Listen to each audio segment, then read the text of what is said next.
হেই, আসসালামু আলাইকুম। কি অবস্থা সবার? সবাই কেমন আছেন? এখন একটা জায়গায় আছি, সেটা হচ্ছে হেলি স্থলবন্দরে। আই মিন, ওই যে হেলি স্টেশন, মানে স্থলবন্দর স্টেশনে যাই হোক। আর এইখানে এই পাশে হচ্ছিল ইন্ডিয়া। ওই যে ইয়েগুলো দেখতে পাচ্ছেন, মানে ছাতা যেটা, ওই যেটা, হ্যাঁ, এটা হচ্ছে আপনার ইন্ডিয়া, ঠিক আছে। আর এই পাশে বাংলাদেশ, আর মাঝখানে আমি। হ্যাঁ, কিছুক্ষণ আগে ট্রেন লাইনে ছিলাম। হ্যাঁ, অ্যান্ড এই পাশে ইন্ডিয়া, বাংলাদেশ। সুন্দর জায়গা। আজকে ভিড় কম, অনেক সময় কিছুক্ষণ আগে দেখলাম যে ট্রাক আসতেছে ভিতর দিয়ে।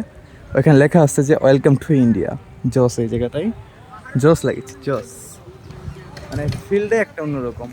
আর সাথে তো আমি একা নাই এখন, আমার সাথে এখন অল টাইম একজন থাকে, সামি।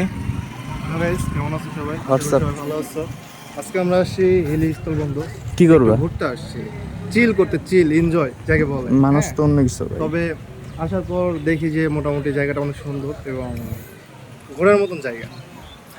জস জায়গা। মহিষের দুধ নাকি পাওয়া যায় এখানে, ট্রাই করা লাগবে। ওকে, তো